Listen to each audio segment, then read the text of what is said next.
Desactivar esto por aquí, esto por acá. Arranquemos. Muy buenos días a todos, bienvenidos, bienvenidas. Mi nombre es Horacio Urteaga y esta mañana vamos a continuar con nuestra serie de estudios en el libro de Levítico, uno de los libros más descuidados del Antiguo Testamento y que estamos tratando de avanzar poquito a poquito, tratando de ver cuáles son los principios que el Señor nos enseña a nosotros en el Nuevo Pacto a través de esta ley de Él en el Antiguo Pacto. Una de las cosas que siempre tenemos que recordar es que Levítico es un libro de adoración principalmente. Es un libro que se enfoca mucho en la santidad, pero también en la adoración y en principios de adoración. ¿Por qué? Porque es un libro especializado en mostrarle a la nación de Israel cómo ésta se debe acercar a él para adorarlo, cuáles son las formas, de qué maneras, cuáles son los principios detrás que la nación tenía que entender. Estos son los principios, esta es la forma, esta es la manera que a Dios le agrada que yo le adore. Es más, esta es la única forma que Dios desea que yo le adore. No hay otras formas. Cuando yo lo intente hacer de una manera distinta, voy a errar en el blanco y es más, hasta Dios puede derramar juicio. Esto lo digo porque en los siguientes capítulos vamos a ir viendo que lamentablemente van a fallecer dos hijos de Aarón y van a fallecer por exactamente lo que acabo de decir.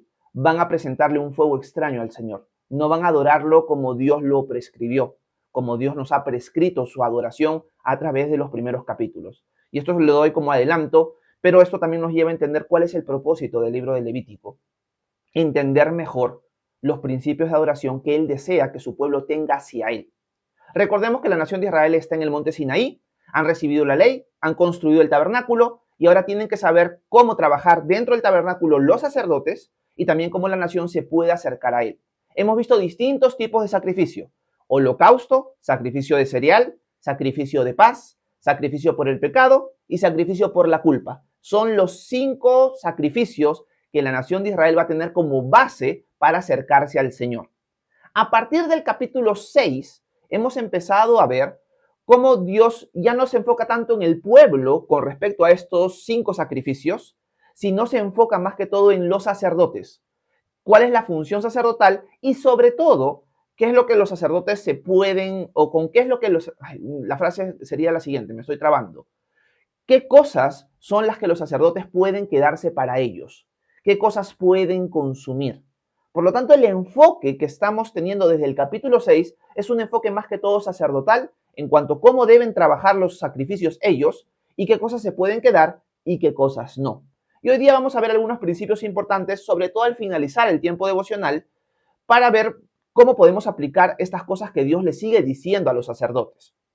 El repaso del capítulo 6. Dios ya le indicó a los sacerdotes cómo trabajar con respecto al holocausto, más que todo se enfoca en el fuego, en la madera, en todo el tema. Luego, en el sacrificio de cereal, cuál es la función, qué parte se pueden quedar ellos, qué parte tienen que quemar. Y luego se agregó un sacrificio más que no habíamos visto en los capítulos anteriores, que es el sacrificio de la ofrenda de cereal que continuamente, perpetuamente el sacerdote tiene que oficiar durante toda su vida. Me estoy refiriendo al sumo sacerdote específicamente. Y hablamos al respecto. Pero todavía nos falta ver leyes para los sacerdotes con respecto al sacrificio del pecado, con respecto al sacrificio de la culpa, que vamos a verla el día de hoy. Así que dicho esto, veamos cuál es la ley sacerdotal para el sacrificio por el pecado con respecto a los sacerdotes. Entremos al capítulo 6 y acabémoslo leyendo los últimos versículos. Capítulo 6 de Levítico, veamos el versículo 24 en adelante. Dice lo siguiente el Señor. El Señor habló con Moisés y le dijo: habla con Aarón y sus hijos y diles que esta es la ley del sacrificio expiatorio. La ofrenda por el pecado deberá ser degollada delante del Señor, en el lugar donde se degüella el holocausto. Se trata de una ofrenda santísima. El sacerdote que presente la ofrenda por el pecado debe comerla en el atrio del tabernáculo de reunión, pues debe comerse en un lugar santo. Todo lo que toque la carne de la ofrenda quedará santificado. El vestido o todo aquello que la sangre llega a salpicar deberá lavarse en un lugar santo.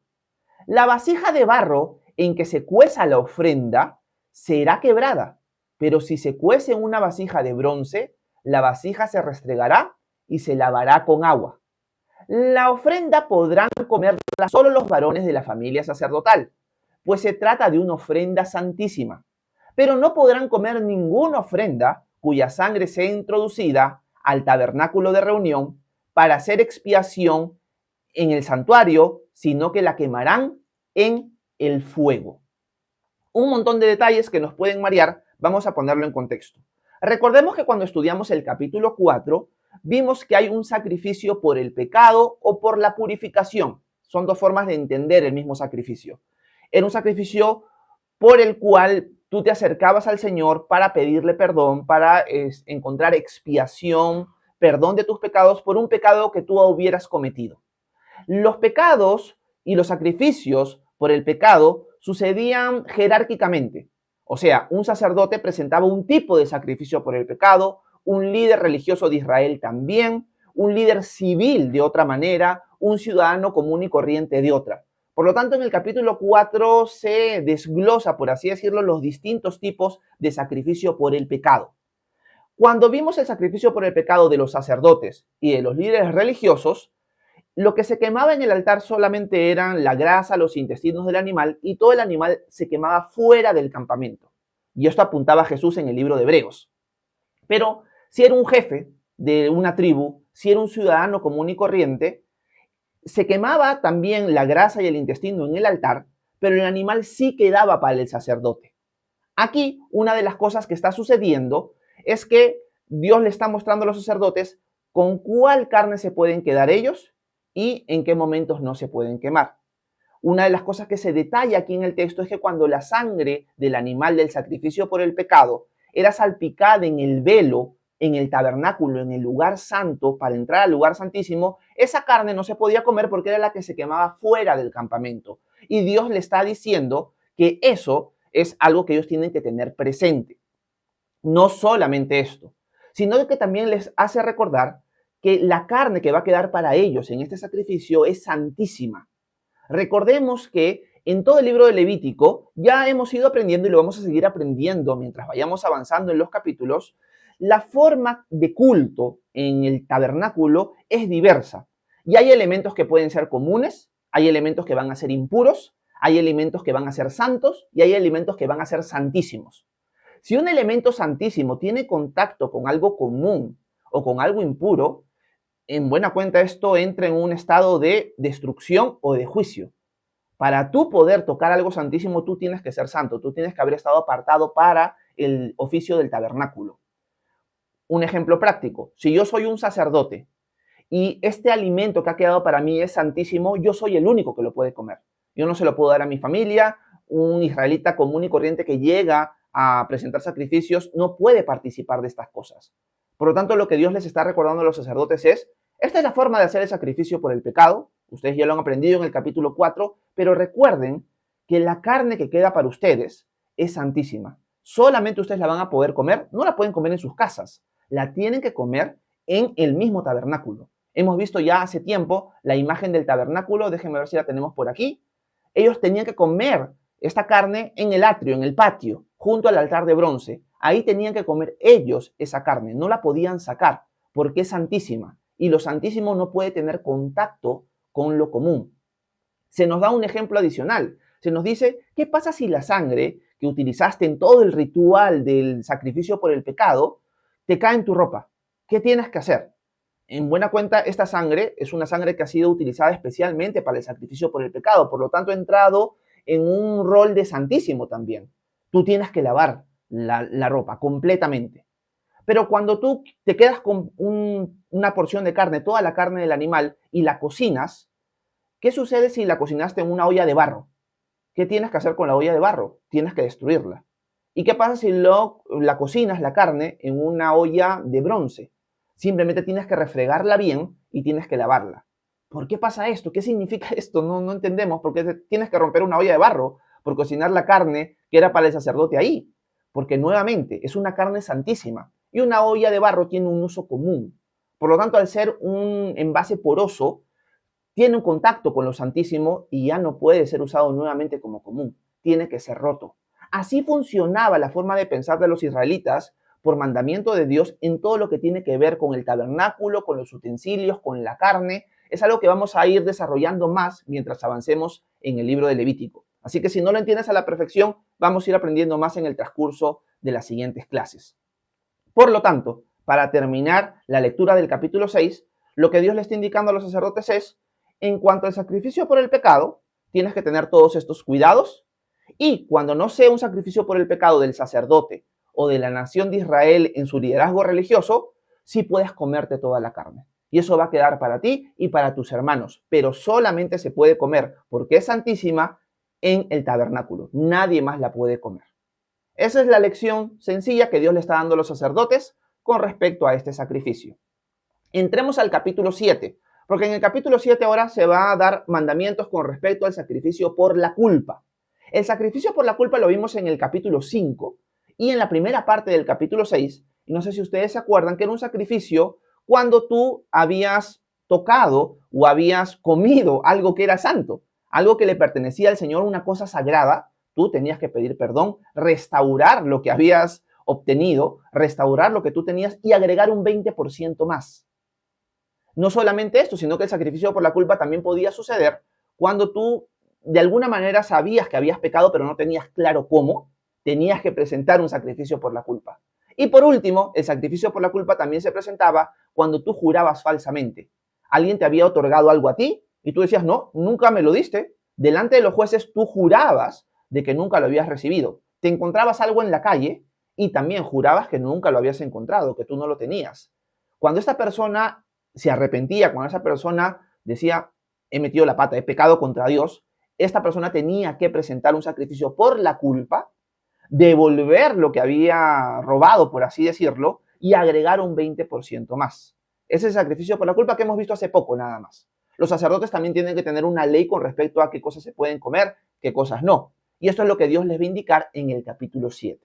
Así que entremos al capítulo 7 para ver ahora la ley para los sacerdotes del sacrificio por la culpa. Dice el Señor, esta es la ley del sacrificio por la culpa. Se trata de una ofrenda muy santa. La víctima por la culpa se degollará en donde se degüella el holocausto y su sangre se rociará sobre el altar y a su alrededor. De la víctima se ofrecerá toda su grasa, la cola, la grasa que recubre los intestinos, los 2 riñones y la grasa que los recubre, la grasa que está sobre los ijares, y junto con los riñones se quitará la grasa que recubre el hígado. El sacerdote quemará todo esto sobre el altar como ofrenda encendida en honor del Señor. Se trata de una ofrenda o de una expiación de la culpa. Versículo 6. Podrán comer de ella todos los varones de la familia sacerdotal, pero la deben comer en un lugar santo. Se trata de una ofrenda muy santa. Prácticamente lo que acabamos de ver aquí es lo mismo que con el sacrificio por el pecado. O sea, es prácticamente la misma función, el mismo trabajo, la misma carne con la que se van a quedar los sacerdotes. Es una ofrenda muy santa, los sacerdotes solamente la van a poder comer en el lugar del tabernáculo, solamente los varones, los sacerdotes nada más, y esto es algo santísimo. Prácticamente lo mismo que en el sacrificio por el pecado, por la expiación. Aquí lo que podría agregar como un detalle adicional es que todos estos detalles, todos estos mandamientos que pueden ser engorrosos para nosotros, para los sacerdotes no lo son. Tenemos que ponernos en las sandalias de los sacerdotes. Tenemos que ponernos en sus cuerpos, en su identidad. O sea, ellos están a punto de empezar a trabajar para Dios. Por lo tanto, la función que ellos tienen es muy importante. Recordemos que el fuego del altar va a ser un fuego enviado por Dios, que la presencia de Dios se va a manifestar en el tabernáculo constantemente, con una nube en el día y con una columna de fuego en la noche. Por lo tanto, no es cualquier cosa. Por eso es que Dios está dando tantos detalles que para nosotros que ya no estamos en ese culto, en ese tiempo, en la ley de Moisés, nos puede parecer engorrosos, pero para ello esto es muy importante. Porque una de las cosas que sí aprendemos como principio en el nuevo pacto, lo voy a reforzar quizás el día de mañana, es que Dios desea que nosotros lo adoremos a Él de manera ordenada y que nosotros realmente nos preocupemos en obedecerlo completamente. Por lo tanto, para los sacerdotes, conocer cada detalle y tenerlo bien presente va a ser algo que es parte de su adoración, es parte de su servicio a Dios. Por lo tanto, no desechemos estos mandamientos como que, bueno, qué aburrido. No, para ellos era muy importante y si nos enseña un principio. Dios está interesado en que a nosotros nos interese su voluntad y que busquemos hacerla bien. y que busquemos conocer su palabra de arriba abajo para poder obedecerlo y poder conocerlo de la manera que Él desea que lo conozcamos y que lo adoremos. Por lo tanto, esto es importante, aunque pareciera por momentos que no. Así que ahora Dios ya terminó de indicarle a los sacerdotes qué tienen que hacer en el sacrificio por el pecado y por el sacrificio por la culpa. Pero ahora va a detallar algunos elementos más dentro de todo lo que hemos visto hasta ahora que sí nos van a llevar a la práctica en varias cuestiones. Y ahí sí nos vamos a detener y vamos a aplicar varias cosas importantes. Vamos a leer los versículos 7 al 10 y ahí nos vamos a detener para sacarle el jugo y ver las distintas aplicaciones que sí podríamos poner en marcha el día de hoy. Entremos al versículo 7 y nos vamos hasta el versículo 10. Acá hay muchos detalles que parecen no importantes, pero sí lo son. Dice el versículo 7, una misma ley vale para el sacrificio por el pecado y para el sacrificio por la culpa.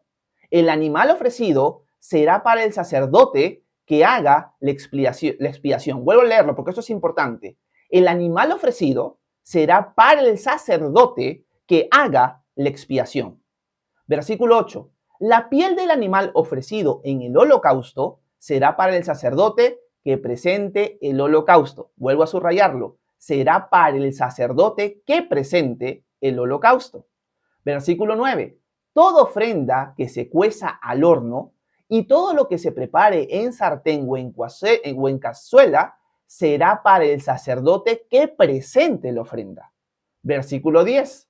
Toda ofrenda seca o amasada con aceite será para todos los hijos de Aarón, sin excepción. ¿Por qué he ido subrayando estas cosas?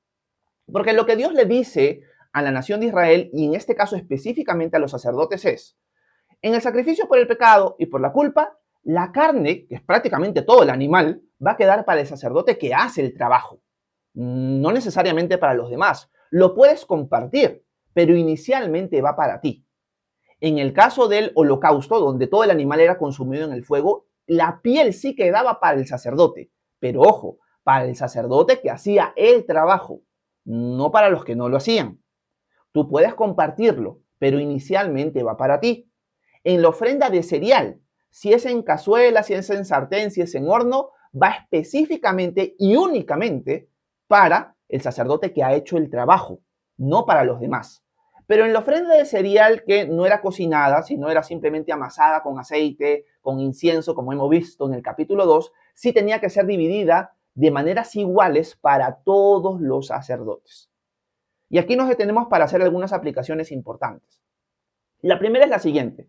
Si nos ponemos en las vestiduras de los sacerdotes, podría haber surgido en algún momento la duda o quizás la preocupación, y esto nos pasa a nosotros muchas veces, de, bueno, estoy haciendo algo que no necesariamente me va a devolver un beneficio económico, porque estoy sirviendo al Señor gratuitamente. O sea, yo no tengo un sueldo, Dios no me va a pagar un sueldo. Pero una de las cosas que vemos aquí es que Dios sí se preocupa por sustentar a sus sacerdotes. Dios se preocupa y Dios ha movido y ha organizado todo el sistema sacrificial de tal forma que los sacerdotes nunca se van a morir de hambre. Los sacerdotes siempre van a tener para comer. En el nuevo pacto, todos nosotros somos sacerdotes. Y una cuestión que podríamos aprender del antiguo pacto es la siguiente. Dios siempre se va a encargar de sustentar a sus sacerdotes. Él movió hasta sus leyes de una manera que los sacerdotes siempre iban a tener para comer. Él mismo lo hará en nuestro tiempo. Nosotros hoy todos somos sacerdotes. Por lo tanto, la preocupación de Dios, por así decirlo, de que sus sacerdotes tengan que comer, es la misma que Él tiene para nosotros el día de hoy. Por lo tanto, una lección que podríamos aprender aquí es, el Señor se encarga de sustentarnos de distintas maneras. El Señor siempre va a estar al tanto de nuestras necesidades y el Señor siempre va a querer suplirlas a su tiempo, a su manera, pero el Señor siempre va a tener presente eso. El Señor nunca te va a desamparar. El Señor siempre va a querer que tengas un plato de comida en tu mesa. Siempre va a ser esa su voluntad. A veces puede moverte a situaciones difíciles, pero el Señor siempre va a suplir. Y es algo que cada uno de nosotros tiene que entender. A la luz de ver la preocupación de Dios de que los sacerdotes, de que sus sacerdotes siempre tengan que comer, puedes entender que Él tiene ese mismo deseo y esa misma preocupación de que sus sacerdotes, todos nosotros, la iglesia, tengamos siempre que comer. El Señor es nuestro proveedor y Él está interesado en poner un plato de comida en nuestra mesa. Así que tenemos un Dios que busca nuestro bienestar. Así que no debemos preocuparnos por nada, sino echar todas nuestras cargas delante del Señor, porque Él tiene cuidado de nosotros. Es un principio que tenemos que tenerlo bien presente el día de hoy. No sé qué puedes estar pasando, no sé si tienes para comer el día de mañana o para el día de hoy, pero el Señor está interesado en darte de comer. Por lo tanto, confía en Él, clama a Él, busca dirección y el Señor se encargará de suplir tus necesidades. Eso es lo primero. Me encanta de que si yo me pongo las sandalias de Aarón, de sus hijos, voy a tener para comer. Sí, este es un trabajo que quizás no me da un beneficio económico, pero el Señor se va a encargar de suplirme. Cada vez que vengan sacrificios por el pecado, cada vez que haya fiestas en Israel, vamos a tener para comer un montón. El Señor no nos va a dejar desamparados. Y es un principio que se aplica para nosotros el día de hoy.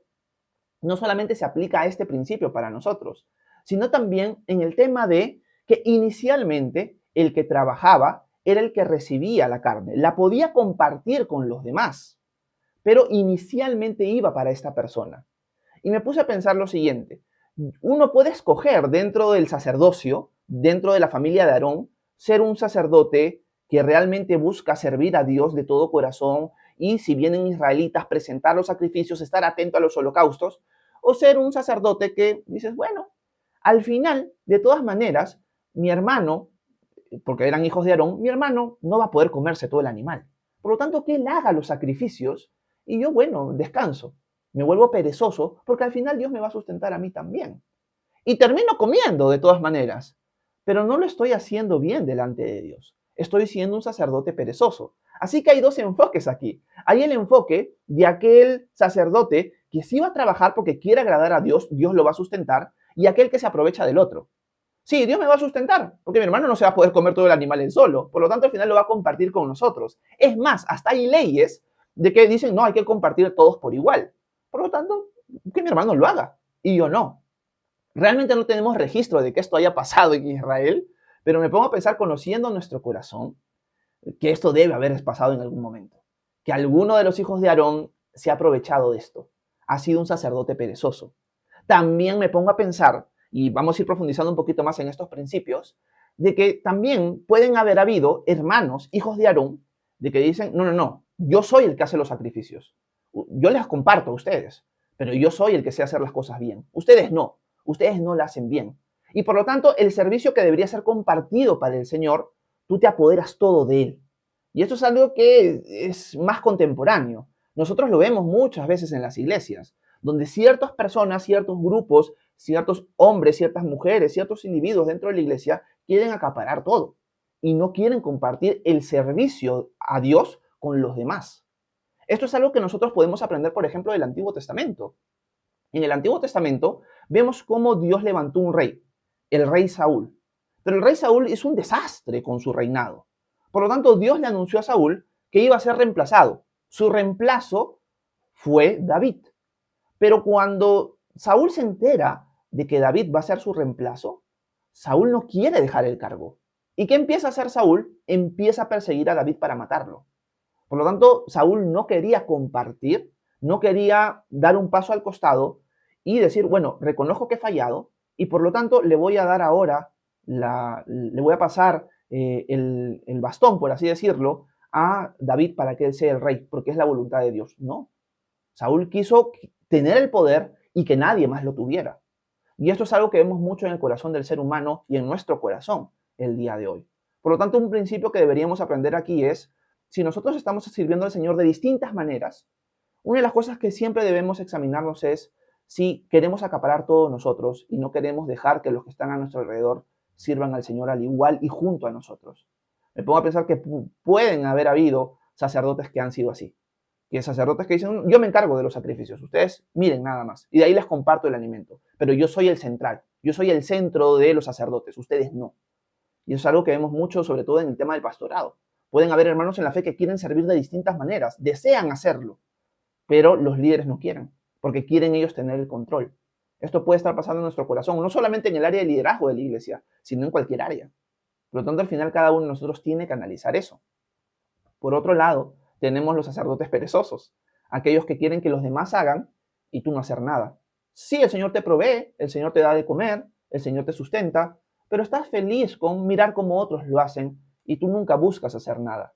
Yo creo que ese es un problema, que también surge mucho dentro de nuestro caminar con Cristo. Nos volvemos cómodos, porque el Señor nos provee, porque el Señor nos bendice, porque el Señor nos guía, pero realmente no queremos hacer nada para el Señor. Y yo creo que una de las cosas que tiene que cambiar es eso. Si realmente queremos agradar a Dios, debemos ser obreros que realmente buscan servir al Señor de todo corazón, en lo que el Señor nos está mandando. Por lo tanto, yo creo que lo primero que tendríamos que hacer es preguntarnos, ¿estoy sirviendo al Señor en alguna área? Ojo, cuando digo servir al Señor no me estoy refiriendo a la iglesia local específicamente. Puede ser que haya formas de servir al Señor en la iglesia local, que es lo más claro muchas veces para nosotros. Pero nosotros podemos servir al Señor en distintas áreas fuera de la iglesia local. Es más, lo que estoy haciendo ahora con ustedes es servir al Señor fuera de la iglesia local. Por lo tanto, tú puedes servir al Señor en tu trabajo, en tu escuela, donde sea. Pero lo primero que tienes que preguntarte es, ¿estoy sirviendo al Señor donde estoy? ¿Estoy sirviendo al Señor en alguna área por lo menos? Lo primero que tendrías que hacer entonces es, si la respuesta es no o no sé, es, Señor, muéstrame de qué manera quieres tú que yo te sirva. Ayúdame a tenerlo claro y dame el impulso, por favor, Señor, para empezar a hacerlo.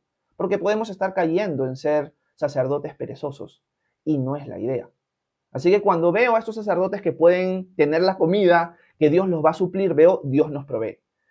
Conociendo el corazón del ser humano, aunque el texto no lo dice, al final solamente estoy haciendo inferencias, conociendo nuestra naturaleza, digo, debe haber habido en la historia de Israel sacerdotes que han querido tener el control absoluto de todo el sacerdocio y no dejar que los hermanos trabajen también.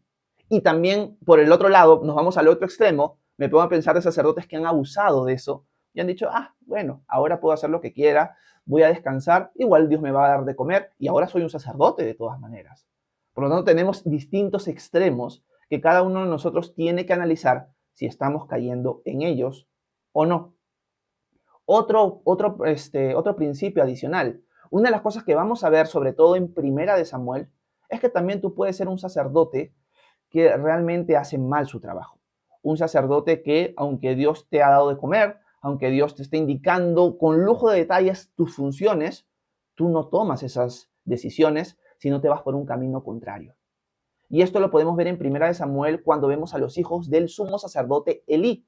Elí, descendiente de Aarón, sus hijos, descendientes de Aarón, son el sumo sacerdote y los sacerdotes del tiempo del profeta Samuel. Ellos hicieron lo que quisieron en la nación de Israel. Ellos se acostaban con mujeres diversas. Jofni y Finés se llamaban ellos. Y hicieron un trabajo pésimo. Por lo tanto, también tenemos que analizarnos nosotros si estamos tomando ese rumbo. Sí, el Señor nos sustenta, pero quizás estamos viviendo vidas de pecado. Y en lugar de seguir las indicaciones del Señor, estamos haciendo cualquier otra cosa. Jofni y Finés eran conocidos por quedarse con la carne sin cocinar, por ejemplo. Ellos le pedían al pueblo de Israel carne de una manera distinta a la que Dios había prescrito, porque su corazón no estaba para servir al Señor, por más que eran sacerdotes. A veces podemos tomar esa misma actitud que Jofni y Finés. Lamentablemente tengo más principios que me vienen a la mente, pero el tiempo vuela, como siempre. Así que yo creo que nos detenemos en estos principios y tenemos que analizarnos. Primero, lo más hermoso, Dios nos sustenta. Pero después ¿estoy siendo un acaparador? ¿Estoy siendo un perezoso? Tengo que hacer cambios. ¿Estoy siendo un sacerdote como Jofni y Finés? También tengo que arrepentirme. Porque el Señor desea que lo sirvamos de todo corazón, de la mejor manera, de la manera como Él ha prescrito. Así que gracias por haberme prestado atención en este espacio de tiempo. La verdad que el tiempo vuela. Es que hemos leído bastantes versículos también. Y bueno, ahora vamos a pasar un tiempo de preguntas y respuestas. Si tienen dudas sobre Dios, el cristianismo o la Biblia, por favor, déjenmela en la sección de comentarios, que con gusto voy a intentar responder sus preguntas a continuación. Muchas gracias por su atención. Que Dios los bendiga a cada uno de ustedes. Bueno, mil disculpas que haya tenido que cortar el devocional, por así decirlo, abruptamente, solo que no pensé que habíamos pasado tanto tiempo ya en el devocional. Ya vamos casi para media hora y generalmente busco hacer los devocionales de 25, máximo 27 minutos. Pero espero que dentro de todo lo que hayamos visto, sobre todo los principios de los sacerdotes, del compartir, del servir, del recibir de parte del Señor, hayan quedado claro para nosotros esta mañana. Así que, bueno, ahora vamos a pasar un tiempo de preguntas y respuestas.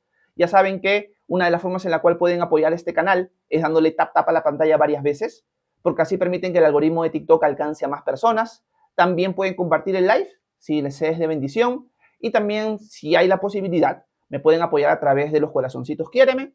Es una forma en la que TikTok ha abierto para que el canal tenga más alcance. Si me pueden apoyar así, se los agradecería un montón. Y espero que dentro de todo lo que hayamos visto en Levítico hoy, se haya podido aclarar y los haya podido servir de alguna manera. Así que gracias por eso. Bueno, ahora sí, vamos a pasar un tiempo de preguntas y respuestas. Cualquier duda que tengan sobre Dios, el cristianismo, la Biblia, déjenmela por favor en la sección de comentarios. Puede ser de lo que hemos leído hoy o puede ser de otros temas. Así que siéntanse libres, por favor, de dejar sus inquietudes. Quiero saludar a Meraki. ¿Cómo estás, Meraki? Buenos días. Bienvenido. Gracias por estar con nosotros. Bienvenida. Déjenme ver. Laura dice, ¿qué le dirías a alguien que dice que el cielo o el infierno es un estado dimensional, que Dios está en... Y creo que hasta ahí nomás se quedó el comentario de Laura. ¿Qué le dirías a alguien que dice que el cielo o el infierno es un estado dimensional? Que Dios está, es que no, está en ti y que eres fractal. ¡Wow! Lo que yo le diría es, ¿de dónde sacas esa información? Eso es lo primero que le diría a Laura. ¿De dónde sacas esa información? ¿Cuál es tu fuente de autoridad para tener ese pensamiento? Estoy seguro que si tú le preguntas eso a alguien que te dice eso, no va a saber qué decirte. O te va a inventar cualquier tontería, porque esa autoridad o ese conocimiento generalmente surge o de esa persona misma o de algunas ideas que no tienen sustento evidencial. ¿De dónde sacaste eso? ¿Cuál es tu fuente de autoridad para decirme de que el infierno es un estado dimensional? O sea, si primeramente crees en el infierno, ¿por qué crees en el infierno? ¿Quién es el que te ha dicho a ti que crees que debería haber un infierno, que existe un infierno? Entonces, si te dice, oye, no, es Jesús o es Dios, bueno, pero este Dios dice que lo que tú estás diciendo es una tontería. Por lo tanto, o sea, ¿quién es tu fuente de autoridad? Yo creo que al indagar en eso te vas a dar cuenta que no hay fuente de autoridad ahí. Simplemente se lo sacó de algún lugar de internet o porque simplemente quiso filosofar y ahora cree esa tontería. La verdad es que sí. Tenemos que tener mucho cuidado en lo que creemos. Hay personas que van a decir que lo que nosotros creemos es una tontería y están en todo su derecho de decirlo, pero nosotros debemos estar preparados para decir yo creo esto, por esto y por aquello. Porque al final nuestras creencias, nuestra fe debería estar fundamentada en la realidad, debería estar fundamentada en la razón también. Sí, la fe es confianza, pero confianza en base a evidencias. No es que yo voy a creer y voy a tener fe de que los chanchos vuelan.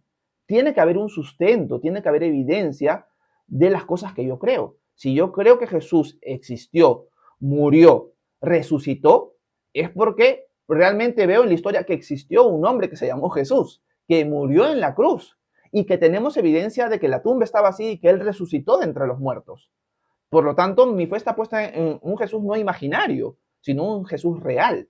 Por lo tanto, mis creencias van a estar basadas en la evidencia de Jesús y en sus enseñanzas. Por lo tanto, Laura, yo creo que indagando de dónde saca esas creencias, al final vamos a llegar a un punto donde te das cuenta, simplemente se lo inventó. O escuchó a alguien que también se lo inventó. Eso es lo que yo haría, Laurita. Gracias, Laurita. Quiero saludar a Vivi hasta Lima. ¿Cómo estás, Vivi? Buenos días. Dios te bendiga. Por aquí tenemos a Iliana que dice, maestro, de acuerdo a los tipos de sacrificio y sus elementos, el sacrificio de Jesús, ¿a cuál se refleja más? Siendo que Él es el Cordero sin mancha y los elementos de su sacrificio, dice Iliana. Gracias, Iliana. Lo que sucede es que en el caso de los sacrificios levíticos, cada uno de ellos apunta a un aspecto del sacrificio de Jesús. Es como que tú juntaras cada uno de los sacrificios, vamos a poner los 5 sacrificios que tenemos aquí, y fueran piezas de rompecabezas. Pones el holocausto, pones el sacrificio de cereal, pones el sacrificio de paz, pones el sacrificio del pecado y el sacrificio de la culpa. Y cuando pones todas las piezas, el rostro que vas a ver ahí es Jesús, en la cruz. Por lo tanto, cada uno de estos sacrificios muestra un panorama, muestra un lado, muestra un prisma del sacrificio perfecto y completo en Jesús. Un sacrificio en sí mismo no podía mostrar todo lo que Jesús iba a hacer y lograr en la cruz. En cambio, cuando juntas cada una de estas piezas, ves el sacrificio de Jesús completo y de una manera muy superior a la luz de todos estos sacrificios. Gracias, Iliana. Gracias a todos los que me apoyan o me han apoyado en el transcurso del live. Muchas gracias, Valeria, por tu apoyo. Déjeme ver. Steven dice, pastor, ¿por qué Juan comió Biblia? Los panes de la proposición eran sagrados. No estoy seguro a qué te refieres por qué Juan comió Biblia. ¿Te refieres a Juan el apóstol en el libro de Apocalipsis? ¿Te estás refiriendo a eso, Steven? Si te estás refiriendo a eso, es algo que el lector del libro de Apocalipsis, conociendo y conocedor muy bueno del Antiguo Testamento, va a identificar inmediatamente, esto me apunta a Ezequiel. Porque el primero en comer un rollo, vamos a ponerlo así, yo sé que la palabra que se puede utilizar en griego es una palabra que tiene que ver con Biblia, pero para entenderlo mejor es un rollo, es un pergamino. Ezequiel lo come y cuando lo come, al principio es sabroso, pero en su vientre le amarga. ¿Por qué? Porque la palabra de Dios es rica, pero la palabra que tenía Ezequiel para compartir con el pueblo de Israel es una palabra de juicio. Por lo tanto, esto que vemos en Ezequiel, el Señor lo repite en Juan para traernos a mente Ezequiel, siempre los tipos van a apuntar a una realidad y es para anunciar que Juan va a seguir profetizando cosas que tienen que ver con el juicio de Dios sobre la tierra. Por lo tanto, es un símbolo que apuntaba a Ezequiel, que tuvo esa visión, no es que literalmente agarró un papel y se lo comió, sino que fue una visión y dentro de esa visión Ezequiel comió el rollo y Juan también hace exactamente lo mismo, valga la redundancia, por decir exactamente 80,000 veces. Steven también dice, los panes de la proposición eran sagrados. Sí, eran elementos que solamente lo podían comer los sacerdotes. Steven. Quiero saludar a Carla hasta Costa Rica. ¿Cómo estás, Carla? Buenos días. Esther dice, hermano, ¿será que allí viene que los judíos el día de hoy separan utensilios lácteos y carnes? Gracias, Esther. Lo que sucede es que los israelitas tienen una dieta distinta el día de hoy en base a que ellos siguen guardando la ley de Moisés, pero sobre todo enfocados en Levítico capítulo 11. En Levítico capítulo 11 ellos van a tener una prohibición muy grande de animales que ellos no van a poder comer. Y principios, no todos los animales que salen en el Levítico capítulo 11 son los únicos que ellos no pueden comer. Dios va a dar indicaciones de si un animal tiene la pata de una manera, la pezuña de otra, si rumea, si no rumea, y va a dar indicaciones de cuáles son los animales que ellos pueden comer y cuáles no. Esto es para la nación de Israel bajo el antiguo pacto. Como los israelitas han rechazado a Cristo, ellos piensan que siguen en el antiguo pacto. Por lo tanto, ellos van a seguir guardando estas dietas alimenticias. Así que ese es el motivo principal, Esther. Lo vamos a ver cuando lleguemos a Levítico 11, que no nos falta mucho en verdad. Por aquí aparece mi hermano Miguel Antonio, dice, Hallo, guten Tag, ich bin Miguel, dice. Un abrazo, Nastia, hasta Alemania. Iliana dice, vino a mi mente lo que él es el altar, creo que es, sacerdote y sacrificio perpetuo, dice Iliana. Gracias, Iliana, no entendí mucho tu comentario, pero gracias por dejarlo por ahí. Douglas, ¿cómo estás, hermano? Un abrazo hasta Costa Rica.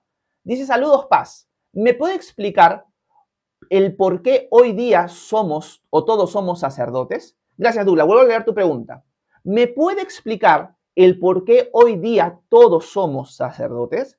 Gracias, Douglas. Lo que sucede es lo siguiente, que nosotros ahora estamos en Cristo. Y al estar en Cristo, quien es nuestro gran sumo sacerdote, según la orden de Melquisedec, nosotros como su cuerpo pasamos a ser todos sacerdotes. En el antiguo pacto eran sacerdotes Aarón y sus hijos. Esto es el sacerdocio arónico. Ellos pertenecían a la tribu de Leví. En cambio, Jesús, quien es de la tribu de Judá, en el nuevo pacto en el que nos encontramos, ha llegado a ser nuestro gran sumo sacerdote según el orden de Melquisedec. Por lo tanto, ahora el Señor vive para interceder por nosotros a la diestra del Padre. Y ahora que nosotros estamos en Cristo, todos nosotros somos sacerdotes. Ya no es simplemente para una familia, sino ahora es para todos aquellos que estamos en Cristo. Por eso el apóstol Pedro, en 1 de Pedro 2:9, va a decir que todos nosotros somos linaje escogido, real sacerdocio, nación santa, pueblo adquirido por Dios, para que anunciemos las virtudes de aquel que nos sacó de las tinieblas y nos trajo a su luz admirable. Por lo tanto, ahora todo el pueblo de Dios, todos aquellos que estamos en Cristo, somos sacerdotes porque estamos en Él, quien es el sacerdote según el orden de Melquisedec. El día de hoy, en la noche, vamos a estar viendo un poco más, Douglas, sobre el sacerdocio de Jesús en las clases que estoy haciendo sobre la ascensión. Así que hoy día vamos a hablar bastante en la tarde sobre el sacerdocio de Jesús y cómo impacta eso a la iglesia. Así que si gustan pueden darse una vuelta por mi canal de YouTube. Ya vamos a entrar a la cuarta clase, si no me equivoco, de la ascensión de Jesús. Así que están invitados. Gracias, Douglas, por tu pregunta. Esther dice, ya sé de dónde apareció mi cuñado argentino a hacer un buen y delicioso asado, dice. Un abrazo, Esther. Por acá está Henry, un abrazo, Henry, hasta Lima, buenos días. Rolando, ¿cómo estás, hermano? Un abrazo hasta Miami, buenos días. Jesús está vivo, dice.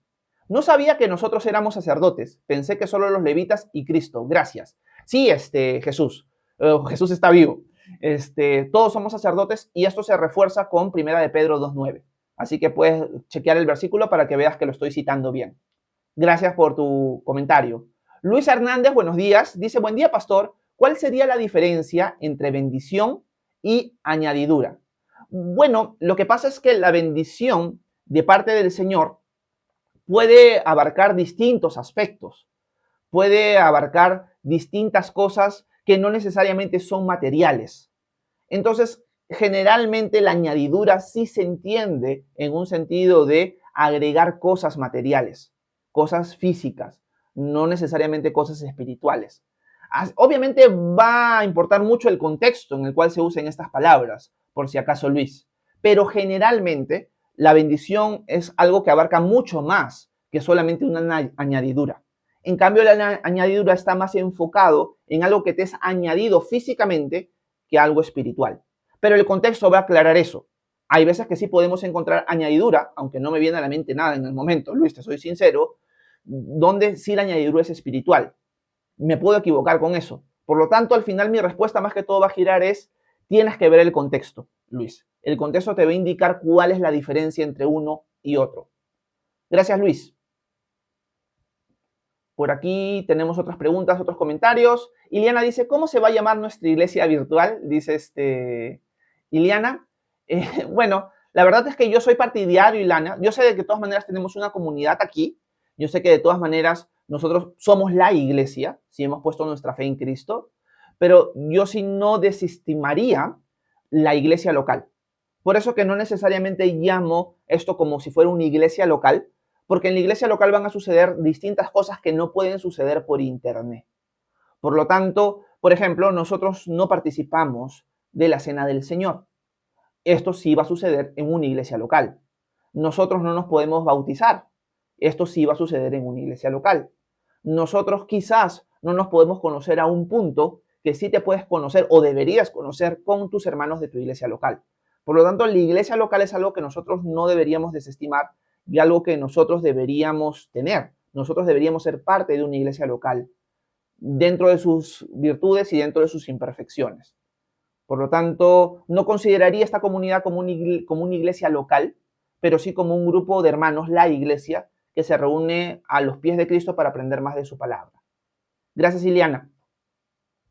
Laura dice, muchas gracias, Dios lo bendiga por todo lo que enseñas. Gracias, Laurita, por tus lindas palabras. De nada, Ana Luisa, qué bueno que se haya podido entender. Sonia Flores dice, amén, ¿cómo está Sonia? Bienvenida. Paola también dice, gracias, un abrazo, Pao. Santiago Martínez dice, Dios le bendiga, pastor, y gracias por las enseñanzas. Saludos desde El Salvador. Un abrazo, Santiago, hasta El Salvador. Bienvenido. Margarita Tapia, ¿cómo estás? Un abrazo, Maya, hasta Chile. Dice, buenos días, pastor Horacio. Muchas gracias por la enseñanza de este día. Dios le bendiga. Gracias, Maggie. Tulipán dice, pastor, si una persona inconversa muere, sus malos espíritus salen de su cuerpo, ¿a dónde van? Gracias, Tulipán. Bueno, esto va a depender mucho, Tulipán, de si la persona estaba endemoniada o no. A la luz del texto bíblico, cuando una persona fallece, va o a la presencia del Señor, estamos hablando de nuestro tiempo, o a un lugar de espera donde va a ser juzgado en el futuro. Pero el texto bíblico nunca nos enseña de que cuando una persona muere, su espíritu salen de él o algo similar. Por lo tanto, no llego a encontrar en el texto bíblico Tulipán una verdad así. No encontramos nada de eso. Lo que podemos, quizás, en un caso hipotético de una persona que muere estando endemoniada, es que el demonio, cuando la persona muere, sale de él. Y bueno, si pusiéramos el caso del endemoniado gadareno, imaginemos que el endemoniado gadareno, en un supuesto, nunca creyó en Cristo y muere, todos estos cientos y miles de demonios que tenía dentro van a salir de él. Pero estos malos espíritus son porque esta persona está endemoniada, no porque es una persona inconversa nada más. Yo he sido inconverso durante muchísimos años de mi vida y yo no estaba poseído por demonios. Por lo tanto, yo no tenía espíritus malos que vivían dentro de mí. Si yo hubiera practicado la brujería y hubiera tratado de tener contacto con el mundo espiritual maligno, yo de todas maneras hubiera terminado endemoniado, pero no lo hice. Por lo tanto, no terminé endemoniado. Estaba muerto en mis delitos y pecados. Era un inconverso, no había nacido de nuevo, pero no tenía espíritus malos dentro de mí. Por lo tanto, no llego a entender muy bien esa pregunta. No hay un texto bíblico, tulipán, de que enseñe algo así. Gracias por tu pregunta. Lisap, ¿cómo estás? Buenos días. Dice, ¿dónde va la gente cuando muere según la Biblia? Gracias, Lisap. La gente cuando muere según la Biblia va a el lugar de espera, el Hades, sería el lugar de los muertos, la gente que no ha creído en Cristo. La gente que va a Cristo va a la presencia de Él. Está cara a cara con Él, al frente de Él, consciente. Por lo tanto, creyentes van a la presencia de Cristo. No creyentes van al lugar de los muertos, a un lugar de espera para el día del juicio. Gracias, Lisap. Vamos a seguir leyendo algunas preguntas más. Lazaris, ¿cómo estás, hermano? Un abrazo hasta Lima. Buenos días. Dice, y si volteamos la pregunta, ¿cuál es la fuente de autoridad para nuestra fe? ¿Cuáles son nuestras evidencias? ¿Estamos preparados para sustentar nuestra fe? Gracias, Lazaris. Si volteamos la pregunta, como tú dices, tenemos que estar preparados para defender nuestra fe. Ok, ¿por qué creo que Jesús resucitó? ¿Tengo evidencias de que Jesús resucitó? La respuesta es sí.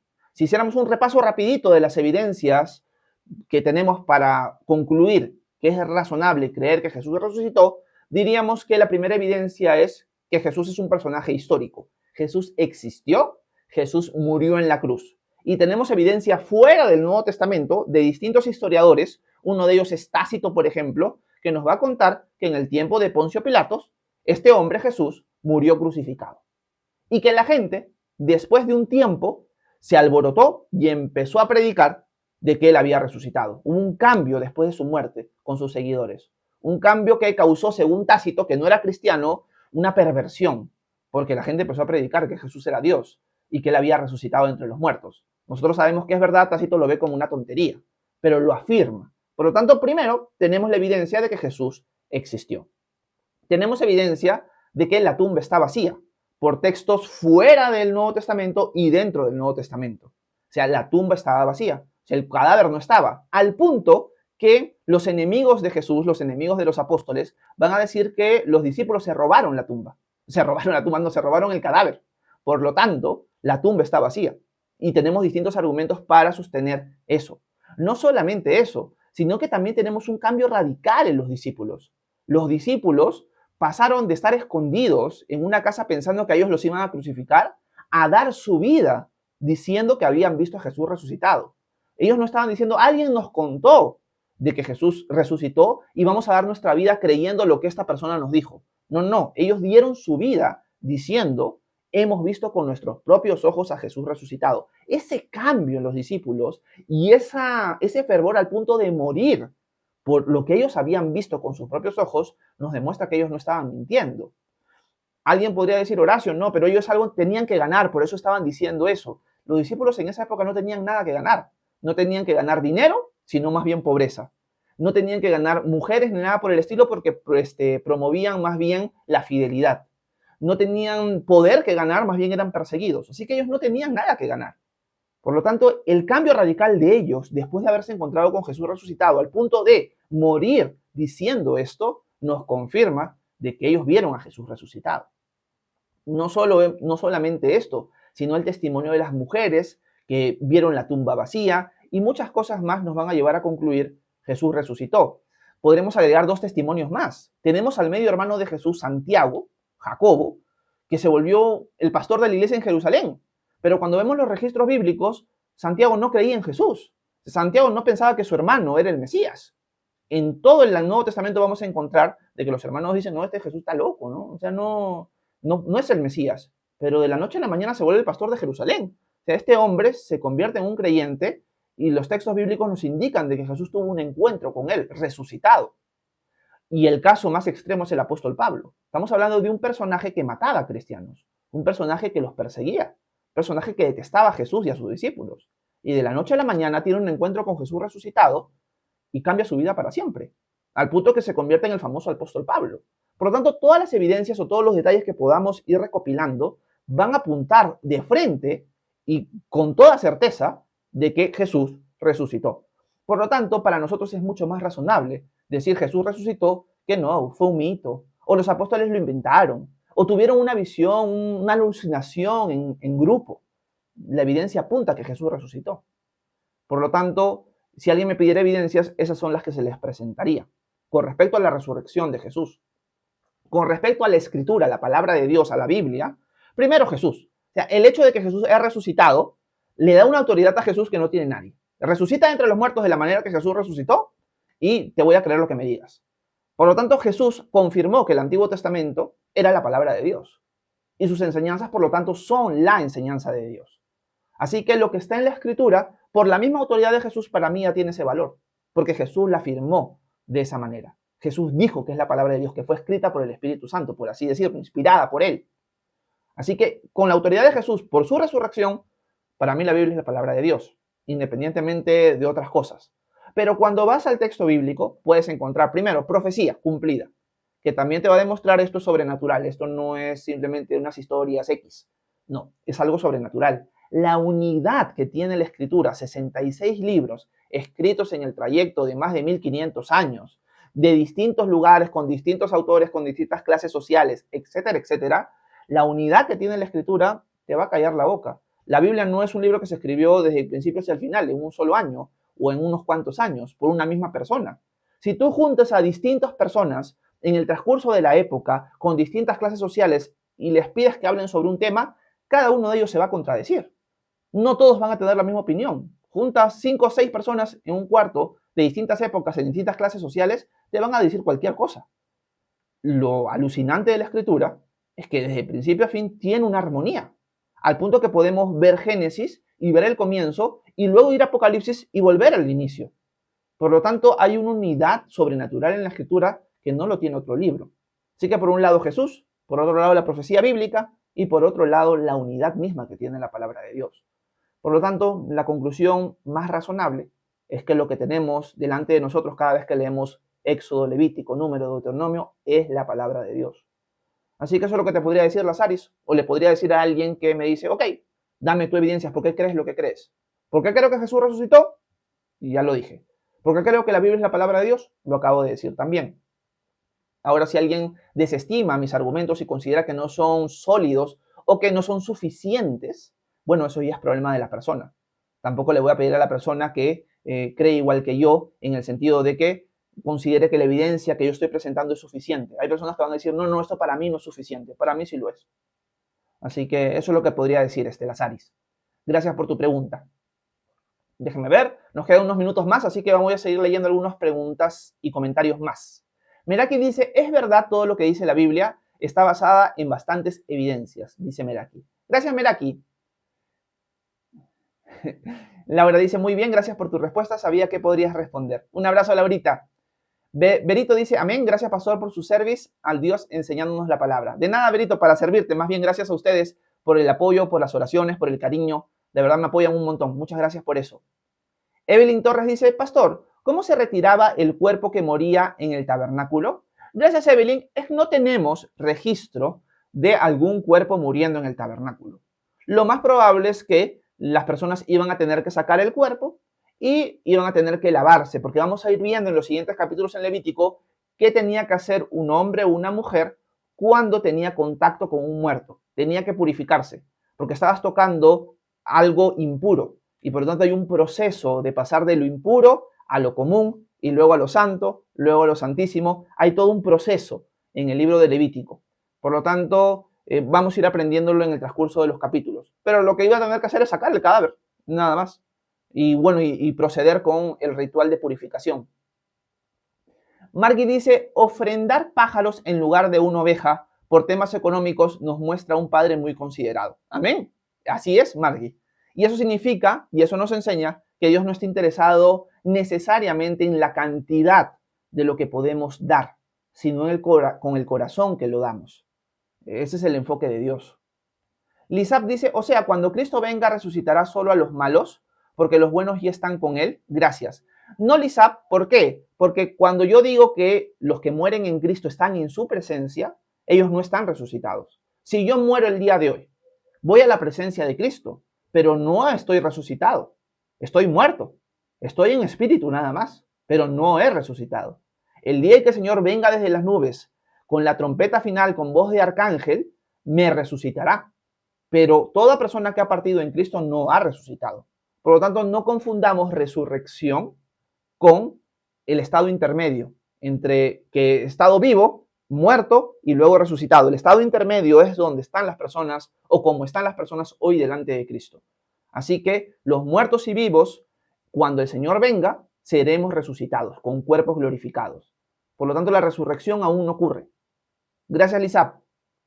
Tulipán dice, amén, pastor, es que a mí me la hicieron esa pregunta y no sabía qué responder. Ahora ya sé, gracias por su respuesta. De nada, Tulipán, para servirte. Sonia Flores dice, hacer la Santa Cena es algo que toda iglesia del Señor tiene que practicarlo. ¿Con qué frecuencia? Muy buena pregunta, Sonia. La respuesta es sí. Toda iglesia local debería practicar, debería obedecer el mandamiento de Jesús de celebrar la Cena del Señor, la Eucaristía, como otras tradiciones lo llaman.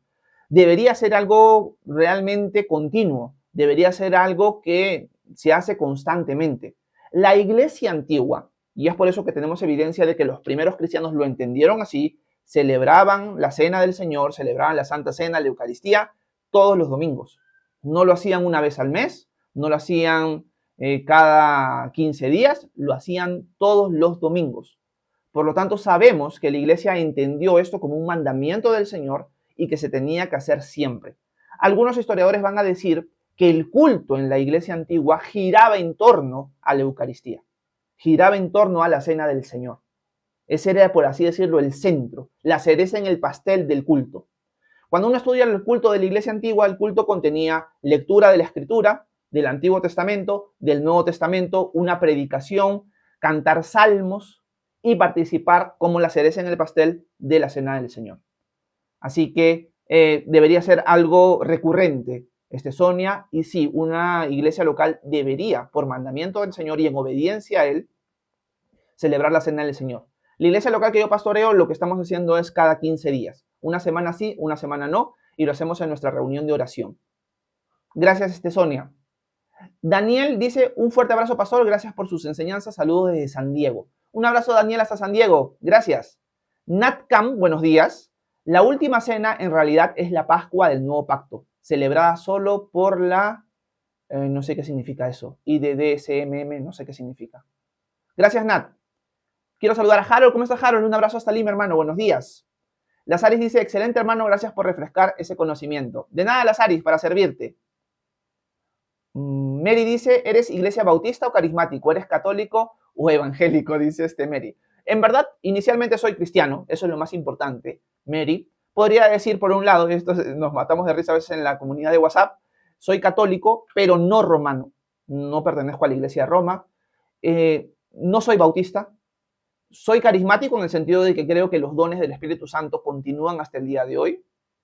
Y también soy parte de la iglesia evangélica, por así decirlo. Así que etiquetarme en un solo aspecto es complicado. Pero no pertenezco a alguna tradición cristiana, sobre todo protestante, bien enmarcada. No, la iglesia que pastoreo es una iglesia no denominacional, por ejemplo. Ok, Mary había puesto más abajo. ¿Eres no denominacional? Mary está tratando de indagar a qué tradición cristiana pertenezco. Soy no denominacional, Mary. Carla dice, recomiendo leer el caso de Cristo de Lee Strobel. Responde mucho acerca de la crucifixión. Muy buena referencia, Carlita. Sí, Lee Strobel fue un periodista, si no me equivoco, que se dedicó, tras la conversión de su esposa, a investigar el caso de Jesús. Él tiene el caso de Cristo, él tiene el caso de la fe. El caso de la fe creo que lo tengo por acá. Son libros que he prestado y ya no me los han devuelto. Tenía el caso de Cristo, tenía el caso de la fe. También tiene un libro que se llama El caso de los milagros. Son libros muy buenos y son fáciles de leer. Así que los recomiendo. Gracias, Carla, por tu recomendación. Mary dice, estrategia muy común, especialmente en redes, para mantener la apertura. Al no posicionarse en una confesión específica, puede conectar con un público más amplio. Bueno, Mary, la verdad es que no lo hago por una estrategia. No lo hago por una estrategia. Como lo he dicho muchas veces, yo he pertenecido al movimiento Calvary Chapel, que es un movimiento que también es no denominacional, por así decirlo. Así que yo he crecido en una tradición cristiana así. Personalmente discrepo con muchas de las confesiones de fe en varios aspectos, sobre todo en su entorno calvinista de la salvación. Por lo tanto, por eso es que no me adhiero a una confesión de fe necesariamente. He empezado a traducir la confesión de fe de Casiodoro de Reina, pero no he podido acabar esa labor. Así que no es por estrategia. La iglesia local que pastoreo no es denominacional. Considero que dentro de lo poco que conozco de las denominaciones, muchas de ellas se han corrompido institucionalmente. Por lo tanto, soy un poco reacio a adherirme a una de ellas. Gracias, Mary. Uy, por ahí Sofía está media chorada. Déjenme ver. Paola dice, pastor, si sueño con un ser querido que ya falleció, ¿es verdad que es un demonio que toma su forma? No, Paola, no es necesariamente eso. Puede ser de que has estado pensando en este ser querido, puede ser que tu mente dentro de tu sueño te ha llevado a un recuerdo y has desarrollado todo un sueño a raíz de eso. O puede ser simplemente de que has comido algo pesado en la noche y has tenido un sueño así y tu cerebro va a llenar de información con distintos personajes ese sueño. Por lo tanto, no es un demonio. Así que eso es lo que te podría decir, Paulita. No piensas que es algo necesariamente espiritual. Hay personas que sueñan más que otras. Yo soy de soñar poco o de recordar mis sueños poco. Mi esposa, por ejemplo, sí sueña constantemente. Pero sus sueños no son sueños que Dios les ha dado. Son simplemente cosas que ella tiene cada vez que duerme. Que ella puede sí recordar sus sueños y son siempre unas locuras, ¿no? Así que no pongamos mucho peso a los sueños, a menos de que el sueño pueda repetirse constantemente enseñando algo y te das cuenta que Dios te está queriendo hablar por medio de un sueño. Pero yo no lo tomaría inicialmente como algo que viene de Dios. Así que tendría yo mucho cuidado.